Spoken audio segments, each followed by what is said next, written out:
Assalamualaikum dan salam sejahtera. Anda sedang menonton rakaman khas Agenda AWANI di sisi KL Converge 2015. Oleh itu saya ingin meminta izin berbicara dalam bahasa Inggeris kerana di KL Converge ni tokoh-tokoh idola-idola terkemuka dalam bidang convergence membabitkan industri kandungan kreatif, perfilman, internet dan sebagainya.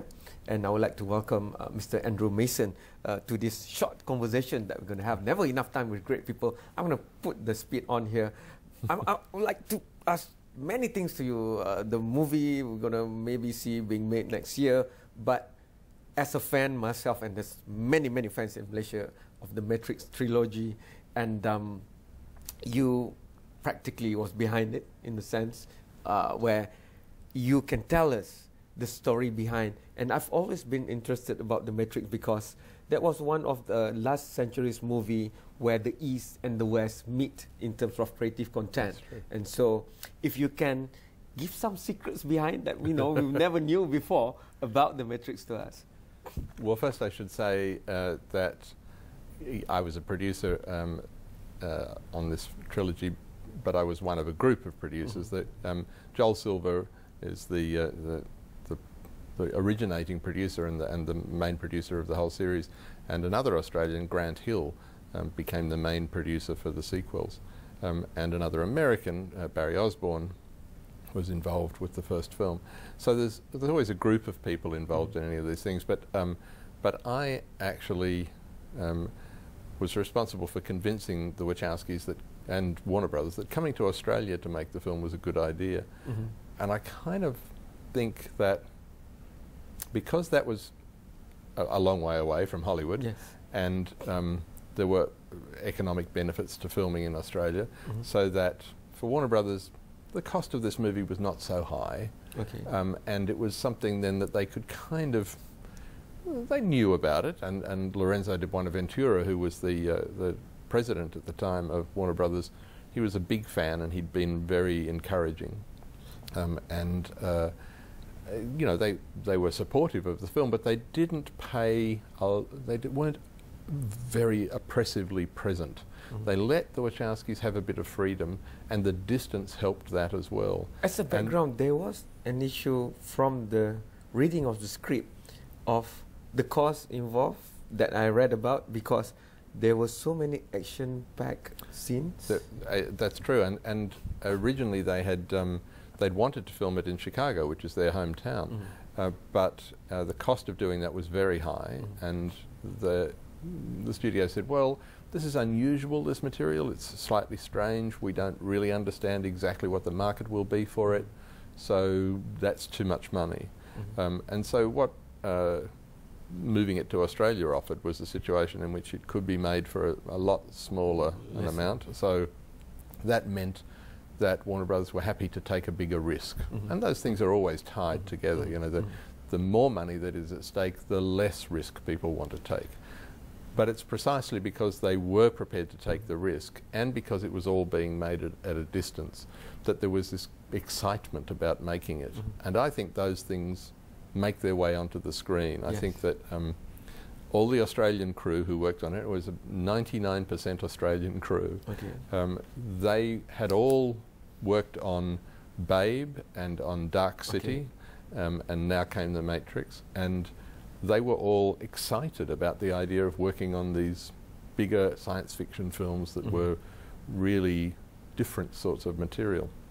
So the feeling on the set every day was one of excitement, and it kind of makes it through. There's also a feeling of being a little bit sort of like a schoolboy being able to get away with something and the teacher isn't watching. Yes. So there's a kind of feeling of laughing behind your hands, and like, naughty, we're being allowed to do this, and a sort of cheekiness about the movie that's kind of there. In, you know, the best moment in a way for me is the moment where Keanu sort of says, "Yes, come on, yeah, okay, I've got this. I know what's happening.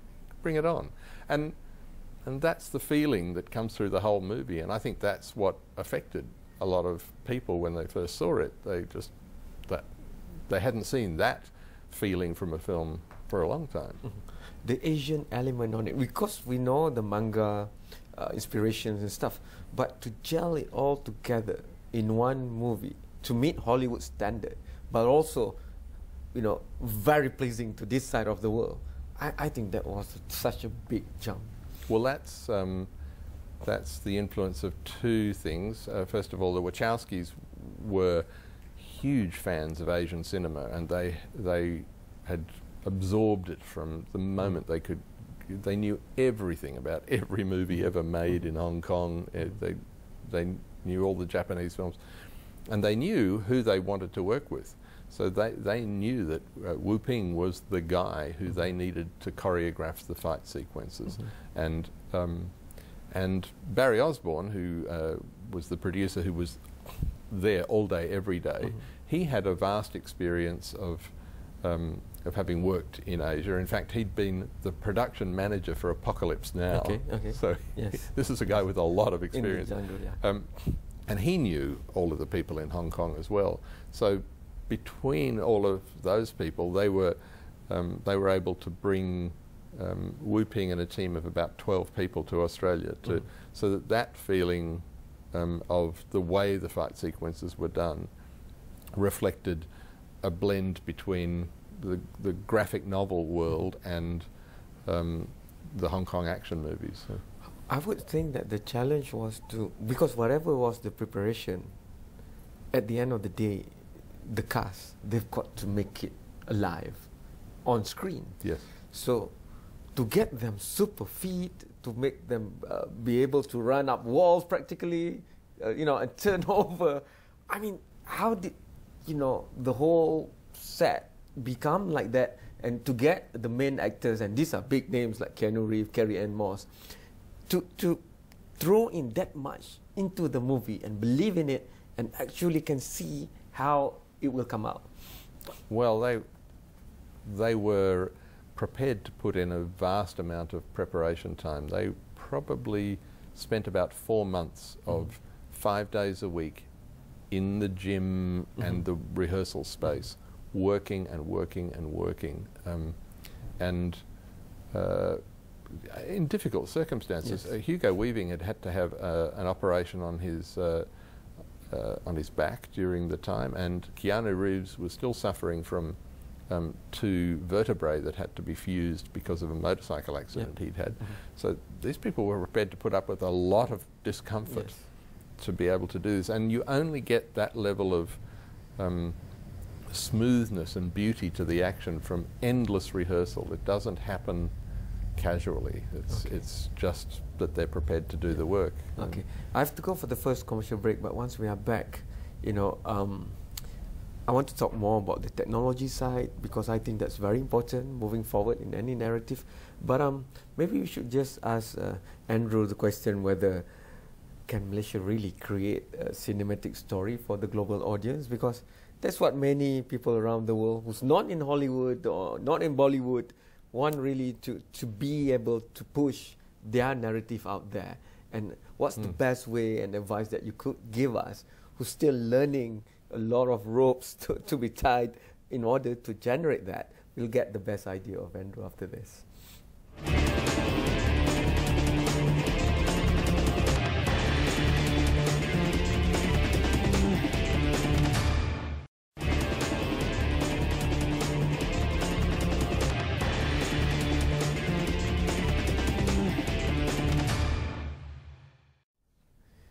You are still watching a special recording of Agenda AWANI on the sideline of KL Converge 2015. I'm still here with the Andrew Mason, and we've talked about the Matrik trilogy. But if I read your bio correctly online, you started out as an editor. You also work as visual effects supervisor, second unit director.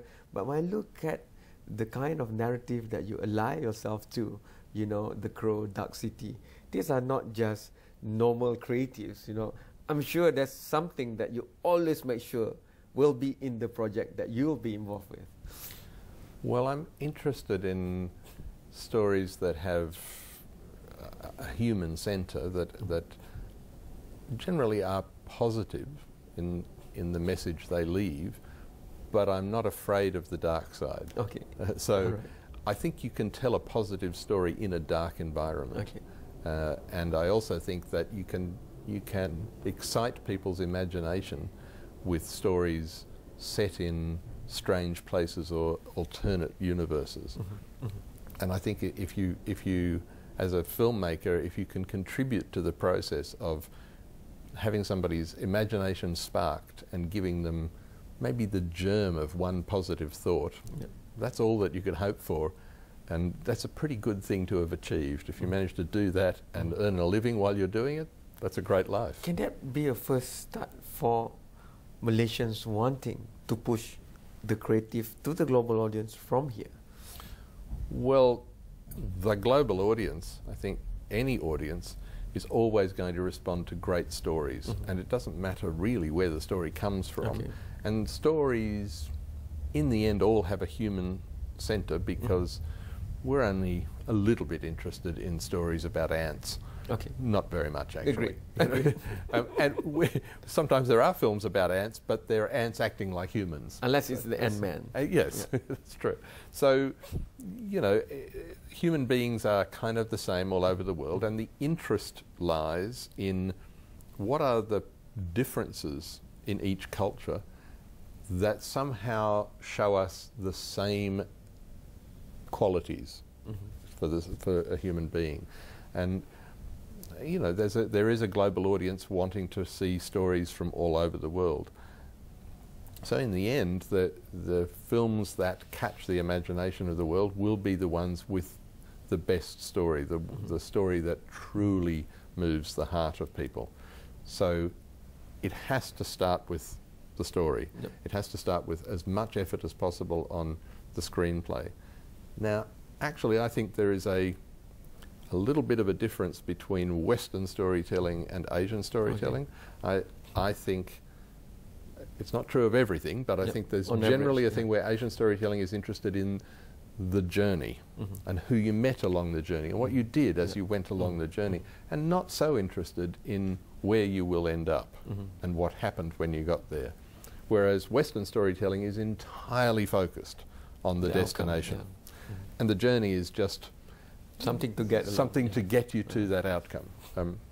Now, whether it's a good thing or a bad thing, the nature of the dominance of Hollywood, of the global cinema and really entertainment industry, is that pretty much all of the world is being trained to want that Hollywood style of storytelling. They want the satisfaction of having arrived at a destination.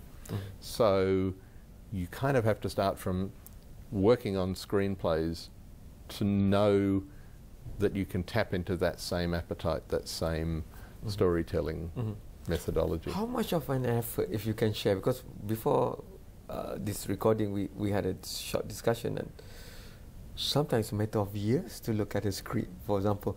I'm saying that because I know of a friend who comes from, you know, certain film school or broadcasting school here, and they just generate 3-day script and they go for a drama on TV. You know, I heard you talk about years to make that script ready. It's true that every script will have its own lifetime, and some of them take a very long time. And sometimes it's because the story that's being told is out of sync with society. And so it's not right to be told right now, and film distributors, who in the end are the ones who have to sell the film to the public, they kind of feel that, and so they don't give their financial support to a film. So the film has to wait until the time is ready for it. And if you believe as a producer that the story in a screenplay that you've found is a great story, then you have to be prepared to wait. And sometimes it's to wait until the cycle turns around so that that sort of story is ready to be told again. What has been the impact of big money moving into film? Because now we're talking about a movie that will gross over $1 billion, for example, if we look at the Fast and the Furious. And so what hope will there be for smaller industries of filmmaking, like in Malaysia or maybe Singapore? Do you know, where would their niche be in your point of view? Well, I think there's a positive aspect to the expansion of the ways in which you can find films. it used to be that if you wanted to see a film, you really had to go to the cinema, and then videotape came along, and suddenly you could have a copy at home, and then DVD, so you could have a good copy at home, and then Blu-ray, so you could have a really good copy at home, and then finally video on demand, and you could actually see it at home without having to physically go and get something. So the method of delivery continues to change. The good news about that is that that method of delivery has become cheaper and cheaper. So, because when it was filmed, to make a copy of the film cost $1,000 for each copy. And it was hugely expensive to get that to the public. Now, to make a copy of the film and send it to you at home is a matter of a few dollars. So that means that it's possible for you to have a much greater choice of material, and that means it will be possible for smaller film industries to find the niche. The difficulty is establishing where are the, if it's one person in a million who likes your film, that's 7,000 people around the world.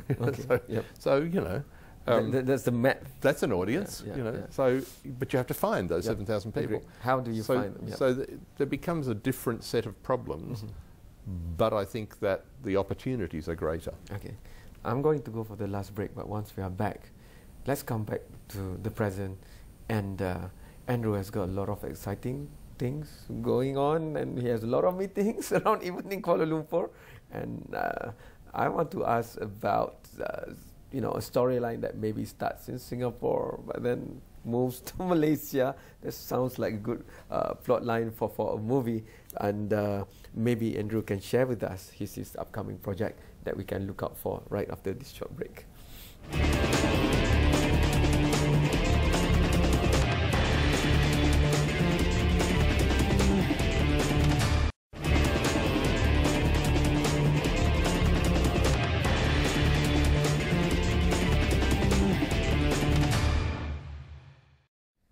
Hi, you're still watching a special recording of Agenda AWANI. I'm still here on the sideline of KL Converge with the great man himself, Andrew Mason. Andrew, thank you so much for making time again. You know, there's nothing I can do to really make up for this if I don't have you. But please share with us your next project, because when I Google, it's like Singapore is in there, Malaysia, Kuala Lumpur is in there. So please burn our desire to move forward. We were talking about how long it takes to get a script ready, and one of the scripts that I've been involved with for several years is, I guess you could say, it's a motorcycle chase movie. And I think there's always excitement in showing on screen anything that you would imagine might be fun, but could never do in your own life. You know, that's true of being a secret agent. It's true of astronaut or being a, you know, playboy, and you know, flying a TIE fighter through the Dark Star. But it's also true of riding a motorcycle very fast through a city. There's a project that's called Full Throttle that. That is it's a crime thriller, I guess you'd say, but but one of the central threads through it is a motorcycle chase that would indeed have scenes in Singapore and most of the film in Kuala Lumpur, and so we've been refining that screenplay, and along the way. One of the people who became interested in it is an Australian, actually, who's a director of photography who has been looking for an opportunity to move into directing. His name's Stephen Winden, and he's photographed a few fast-moving vehicles in his time. He's done the last 4 of the Fast and Furious movies. I was just going into that.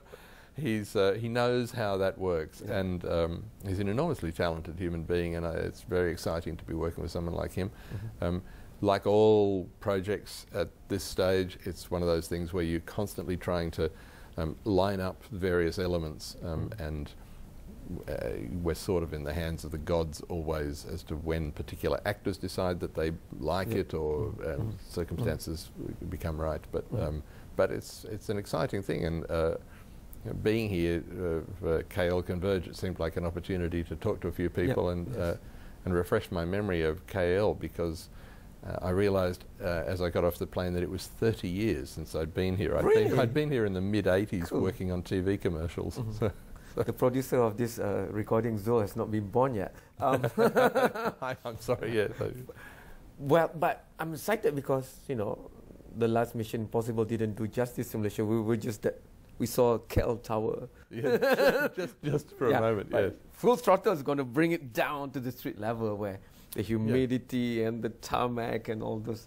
Well, all of those things. I've got a huge connection to all those things. I grew up in Papua New Guinea, so I've always felt home and comfortable when the humidity is strong and there's palm trees around. I'm happy. That's my environment. Getting the cast is going to be a challenge. It will be. You know, all of those things are in progress, and there's not too much that's possible to say about them at this stage. Would there be Asian components? Absolutely, yeah. The craftsmen, or you know, the production team behind. Well, you know, there's this would be a combination of Australian and Malaysian personnel, and it's my experience that Australians are really excited about going and working in other countries, and there's been a long history actually of Australian film technicians working in Malaysia. Drama series and TV commercials and all sorts of things, and Australians just love it, and I think the process of kind of transferring skills, if you like, is very quick and easy with Australians who tend to they don't push their own way. They kind of look around and say, how are things being done here, and they embrace it. So. If we go back to the platform, whenever I see Australian movies or made-for-TV dramas before, I can see the name of government agencies behind them. You know, Malaysia is trying to do that. We put a lot of taxpayers' money to subsidize or give grants. So I've always thought that rather than just trying to kick it happen from here, maybe the breakthrough is to join venture and partner with top expertise like yourself. So I'm going to reverse that question to the fact that what would make a proposition from Malaysia really, really enticing to you to be involved in such a proposition? Well, it's really about the kind of energy in society. There's this, somewhere like Kuala Lumpur is full of energy. If you walk around the shopping malls, if you go into the streets, there is an unbelievable level of excitement and energy here. And it seems to me there's a whole country full of people who are positive about the world and who, believe that things can happen. And I think that energy gets reflected in a film that is made in that situation. Cool. I made a film in Romania about maybe 10 years after they'd changed governments, and it was full of people who believed anything could happen. And the film just was like, it was fun and exciting. And I worked in Jordan on a film, and that was great. It was an entire Bedouin group who worked on the film with us, and they were fantastic. And it's sort of, that's the enticing thing for an Australian producer, to come and tap into that energy level. What would your advice be? Because this is also about the younger KL Converge. I see a lot of Generation Y, moving about, getting excited, trying to meet people like you. Just do it. Just write that script if you have an idea. Make that one shot if you're trying to be assistant director or something, and send that sample to people like you. Because now there's social media, everything else. A bit of that, but I also think that it's the most important thing is networking with other people. Nice. Because in the end, if you're a producer, one of the things you learn quickly is that people only give money to their friends. So, so you've got to get to know the people who have the money. And it's sort of true of the jobs. People give people hire as a cinematographer somebody they already know. They hardly ever randomly pick somebody, and So making the connections is the most important thing. Yes, you should be doing the work. You should always be doing the work, but you have to devote a certain amount of energy to making the connections. That's the best advice ever. Thank you so much, Andrew Mason. Thank you for the time today. Thank you for being one of those behind the Matrik trilogy that have given us so much. Thank you for giving us a new look into global cinema by featuring our streets of KL. I'll be watching out for Full Throttle. Thank you so much for everything. You have been watching a special recording on the sideline of KL Converge 2015 of Agenda AWANI. InsyaAllah hantarkan pandangan anda sendiri kepada pelbagai platform yang extra AWANI ada, Facebook, Twitter, Instagram, ataupun terus muat turun aplikasi Mudah Alih iOS dan Android supaya anda boleh menonton dan memberikan komen secara langsung di gadget Mudah Alih kegemaran anda. Sekian, jumpa lagi. Thank you so much. Thank you, sir.